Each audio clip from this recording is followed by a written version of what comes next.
Yes, us. Welcome to the Kefi Life Podcast. My name is Kefi L, and I'll be your guide to creating a life of Ola Kala, all is well. Together, we'll get back to the basics, and we'll explore fresh new ways to flourish in mind, body, and soul the Greek way. You can look forward to interviews, stories, essential self-care strategies, recipes, and actionable takeaway Ola Kala moments. This is going to be so much fun. Let's get going. Πάμε! Our Lexi for today is Krasi. Krasi, or wine. You probably already know that, quite simply, Krasi, or wine, is fermented grape juice. But did you know these fun facts about wine?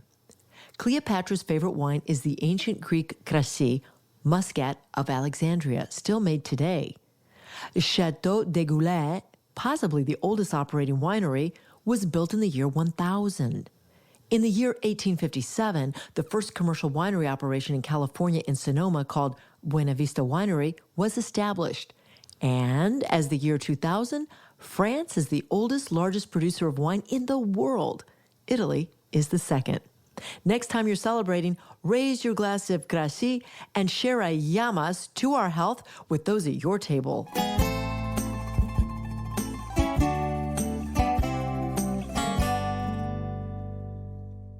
Eleolado, olive oil, has been celebrated in the civilized world for millennia.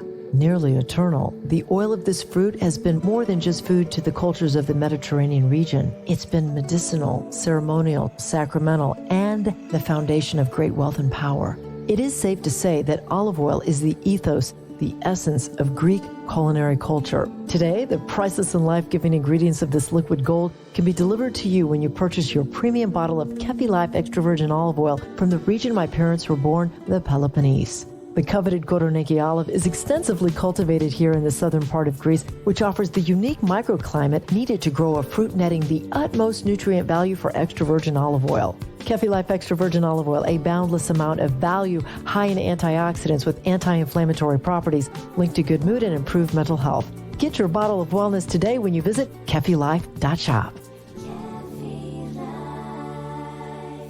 Welcome to the Kefi Life Podcast. I'm so excited to introduce to all of you a uniquely gifted and educated guest today who is here to share insight to the beauty of wine and its contribution to celebration, health, and the dinner table.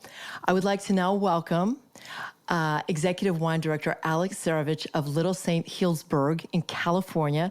She's an advanced sommelier through the Court of Master Sommeliers, which I have to mention this because it is one of the most difficult classes, I guess, or I'm not sure how to classify that, but it's very difficult to achieve this accomplishment. Welcome, Alex. Thank you so much, Kiki. It's so exciting to be here with you virtually today.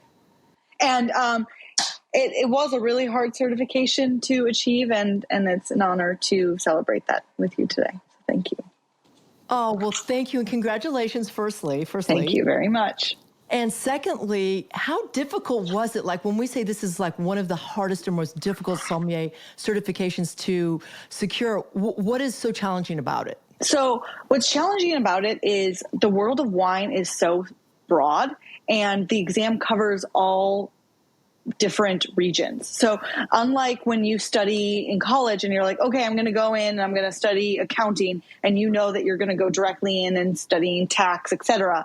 Well, this Court of Master Sommeliers exam is covering this global view of wine. So you can't just be like a master at Greek wine or a master at Italian wine. Like you have to really dabble in each different wine growing region. And so it's more breadth than depth, but it's quite hard because you can easily, if you're like me, you can easily go down a rabbit hole in a region that you get really excited about, and then, not spend as much time on places that maybe are more challenging or that you don't connect with as much. So how many, I don't know if this is the correct way to say it, how many months, years, how long did you study for it? So I studied for the advanced. I passed my certified sommelier exam back in that was back in 2013 or 14. So I think it was 2014. And then I didn't even take the exam for the advanced until 2019, and I passed it on my first go. So it took me about 5 years of studying, and that's a variety of like traveling to different wine growing regions, tasting wines, like over 100 wines a week, blind tasting with a group, at least one group once a week, where you're tasting between 6 and 10 different wines without knowing what they are to kind of figure them out, because that is also part of the exam. It's not just like a written portion. You have a timed blind tasting where you have 6 wines in front of you and you have to designate. Incredible, remarkable. I just don't even know how you do that. Speaking of which, how many wines have you tasted, do you think, in your lifetime? Gosh, that's a really good question. I would have to ballpark about 15,000 easily, 10 to 15,000. I taste probably, 150 wines a week. There's 52 weeks in a year. So yeah, that's 7,000 wines average a year. And I've been in this industry for 10 years now. So unbelievable. So it's probably hard for me to say, oh, Alex, what's your favorite wine? But earlier in the green room, you did say to me, you said, hey, Kiki, I think I have a favorite region. So let's talk about your favorite region of wine. So, gosh, it's hard because I love Sonoma County wines. Here we are in Sonoma County. That's where Little Saint is based. So I love Sonoma Coast Pinot Noir. I also am a huge fan of Mendocino, which is just the wine growing region north of Sonoma County. And there's also some incredible Pinot Noirs and Chardonnays and some great sparkling wines being made up there. But my all-time favorite, I love French wine. I really love white Burgundy. So Chardonnay, like from Burgundy, France, specifically from like Puligny-Montrachet, or a really great Premier or Grand Cru Chablis. But bubbles are always the answer. And that's what I'm always struggling to keep stocked in my fridge at home, because I can always find an excuse to bring out a bottle, whether it's a Tuesday with friends or to celebrate a special occasion. Champagne. Bubbles is always the answer. I adore that. You always have on hand some bubbly in the fridge. And always. And I really think, Alex Sarovich, that we should celebrate life. We should not wait for the milestone, the anniversary, the birthday. Let's pop it tonight because, hey, we had a great day at work. Exactly. I just might. I've got a bottle of Stefan Coquillette in that fridge waiting. So. Oh my God. So my husband and I were in Paris, France in 2013, and we went to wine country. It starts with it wasn't Paris. It was somewhere in France. Mm-hmm. I can't think of it now. It's been a minute. But the whole experience, the culture of how the grapes are harvested and where they're grown. And then you get to see the process of the wine in the, where they store them in the vats, I guess you call it. Exactly. The barrels and the concrete tanks and the stainless steel, all of it. It's a whole culture in itself. So have you been to France, or where have you been in the world? It's interesting. Oh my gosh. I've had the great honor of traveling to many wine growing regions in France. I went to last fall, and I went to France in my first kind of foray into wine studying back in 2013. So the beautiful thing about France and in Europe in general is they just don't have the same like laws. So here in America, you go into wineries and everything is like squeaky clean and everything's up to code. And you go in there and it's like, am I in a haunted house right now? Because there is mold everywhere, spider webs.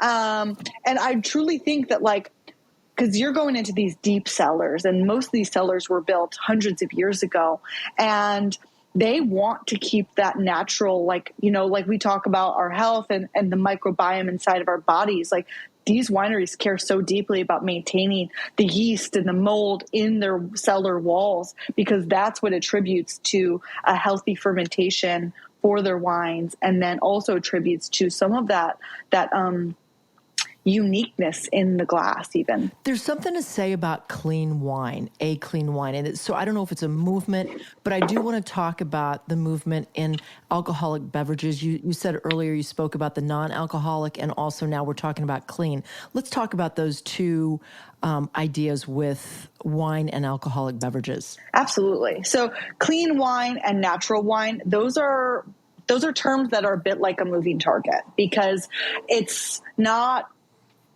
there's no guarantee that a wine that's called clean is there's no deciding factor on what is clean versus what is not. Some people even said that like, oh my gosh, they didn't wash the grapes before they make the wine. Well, no, actually, you really don't want to wash grapes before you put them into fermentation, because the grapes, the skins on the exterior themselves, they have the yeast and anything, again, like going back to that microbiome, they've got specific indicators of the land that they're growing off of on the exterior. And so you don't want to wash that off.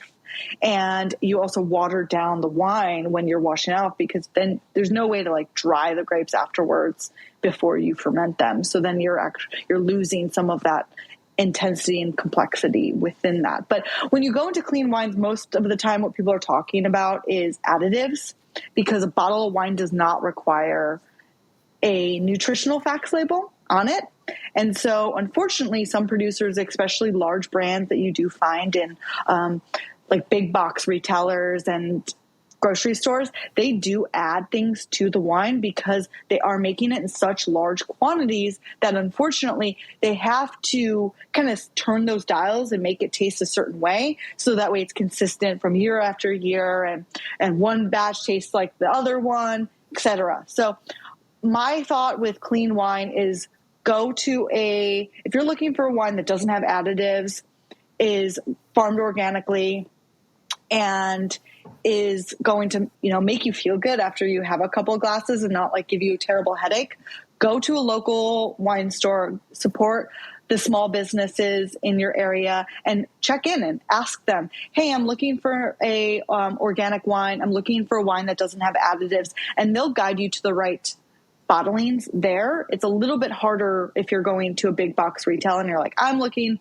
for a clean wine, because most of those wines carry, not all of them, but many of them are made to scale. And so, as I mentioned before, that's where those additives kind of come into play more often than not. What is the truth about sugar in wine? Great question. So in wine, you have grapes and you want them to be sweet before they go to fermentation, because the sugar converts to alcohol. And most wine, you want to fully ferment it dry. So that means that all of the sugar that is in the grapes themselves, or fructose, gets fermented out, because if you don't, then it could re-ferment in the bottle. And you only want that if you want to drink bubbly wine. You don't want it to re-ferment if you're trying to drink a still red wine. So most wines there's no sugar. But as I mentioned, when we talked about the clean wine just previously, those additives, sometimes producers do add sugar, like real sugar or even beet sugar, back into the wine after fermentation, because they're looking for a specific flavor profile. And if after the fermentation, that flavor profile is not exactly what they're looking for, it's just like when you make a recipe, like some people add sugar to their marinara or their tomato sauce. Some people add honey. Some people don't add any. That's like the whole thought process there, is you maybe want to add a little bit afterwards because you're looking for a specific jammy kind of note in the wine, if you will. So interesting. So I'm in Chicago, you're in California, you're in Sonoma, and there's a trend here, and it's starting, and I think it's been very prevalent where you are, especially where you work at Little Saint Healdsburg. Yes. And that is non-alcoholic beverages. Let's talk about this in regards to health, taste, and why is this becoming so popular? Totally. I think more people are choosing not to drink at all than ever before. I think a portion of it comes down to those like aura rings, where people are tracking their sleep more and they're seeing how alcohol and sugar is affecting their body. I should go back when talking about that sugar piece in wine. Your body is breaking down that alcohol, and oftentimes it does spike your blood sugar because it is breaking that alcohol down. And as it was broken down, it previously was sugar. And so that's where that comes from my own understanding. But people are now choosing to not drink at all, but still love the taste. And so we're seeing producers that are de-alkalizing wine completely. So they're making a classic wine and then they are de-alkalizing it. So they're essentially vapor distilling the alcohol out of it while still maintaining some of those really beautiful aromatics that you'd find. And one of my favorite producers for that is Lights. They're out of the Rheinhessen in Germany, and they have this 1,2 bottling of Riesling that is dealcoholized wine. Really, really high quality, great with a nice little chill, a sparkling and a still option we both carry here at Little Saint. But then there's other producers that are kind of making their own beverage from whether it's unfermented tart grape juice or other juices like gooseberry juice, and adding like tea and other aromatic compounds to then make, kind of replace that same flavor profile that you'd find in a wine without having any sort of fermentation within it. So those have also been really big on the scene. And like, there's all these talks about adaptogens, and Kiki, I feel like you're going to go into the lion's mane conversation. We were talking a little bit. There are like these kind of bitter herbs that you would see in like a digestif or an amaro, like gentian and rhubarb and other kind of bitter notes that are now making kind of these bitter non-alcoholic beverages, whether it's like a sparkling phony Negroni. Those I'm seeing more, especially in the like dinner time to replace your wine experience versus like your CBD and lion's mane. Those I'm kind of seeing more in like our mushroom latte that we sell here at Little Saint, or in our sparkling water that has those infused, and those you kind of see more in the daytime, if you will. This is so cool. Tell us a little bit about, you're sparking my interest about Little Saint, and I'd like to know, give us a vibe on what this place is all about. It's in California. Tell us where it's at and the whole like ethos of this place. Totally. So Little Saint is based here in Healdsburg, California, which is in Sonoma County. It's where like Russian River Valley, if you're familiar, Dry Creek Valley is. Those are really our two neighboring like main AVAs of the area. And Little Saint was founded by Lori and Jeff Ubben and Jenny Hess back in 2022. We opened last year in April, and it's a 10,000 square foot community gathering place. So downstairs, we've got a incredible casual lounge with these beautiful found vintage pieces. The space was designed by Ken Folk. So the entire space is absolutely stunning. And within it, you'll find a coffee shop. So there's like these little nooks. So based off of what vibe you're looking for, you can kind of find the nook that suits you. There's a nice big wraparound bar in the back of the space. Our cocktail program is absolutely incredible. And Matt Siegel, who runs that, really does focus again on that like health and wellness, as well as small production spirits within that program. And then the wine lounge has this big, beautiful chandelier and this large circular table. And it's intended to be a place to share great wine, share great memories, and come as you are. The second floor of Little Saint is a concert venue. So we host a live concert once a week, but then it also turns into a dining room. And this is more of a formal dining room prefix menu. But again, we want our guests to come as they are. It's all fully plant-based, the entire property. And so that again, addition of health and wellness and also environmental and animal consideration is there. I did read that you have been to Australia, and I don't know a lot about Australian wine. Sure. Yes. Well, I was the same way you were. I was like, I only knew Yellowtail and Penfolds. And I was like, I need to learn about Australian wine, because I started tasting these incredible Chardonnays and Cabernet Sauvignons and sparkling wines. And I was like, what's going on in Australia? And so I was mid-20s. I needed to really just grow as a human. And so I quit my really beautiful, cushy corporate wine director role, and I moved to Australia to learn more about it. So with that being said, there is such an incredible bounty of wine being grown in Australia. There's Nebbiolo, there's Sangiovese, there's what they're known for is a lot of Shiraz or Syrah and Semillon, but there's some incredible expressions of that. And there's just like, I truly think that if you were in Australia and you were, had a hankering for an Italian wine, you could find an Italian grape grown in Australia to satisfy that same that same craving. This has been so much fun, and you've been such a special guest. I ask all my special guests, but before I ask my special guest, because I just remembered, I need for you to give a plug to where you work at Little Saint in California. Sure. This is Alex Sarovich. I'm Executive Wine Director at Little Saint in Healdsburg. Come on out. Come visit us. Myself, Laurel, our head sommelier, our team of incredible chefs, Brian Oliver and Stu Stalker, are making such incredible food from our farm that we grow our vegetables ourselves just a couple miles down the street. So come on out. We'd love to share a glass of wine and some great food with you very soon. Oh, is that pleasant and lovely? So Alex, as a special guest, and you are one, here's the question for you, and you answer. Alex, in my life, I've learned that. In my life, I've learned that love is always the answer. Amen, sister. Okay, yes, we raise our glass, and in Greek we say yamas, to our health. Amazing. Yamas, to our health. Stay right there. Up next, your weekly takeaway to keep it all as well. Ola kala. This Ola kala moment brought to you by the law offices of Liston and Centillus. Ranked number 1 by the leading lawyers network since 2010, taking care of all your real estate needs. Let's face facts. When you eat something fresh, the taste surpasses something not fresh, transported, or shelved.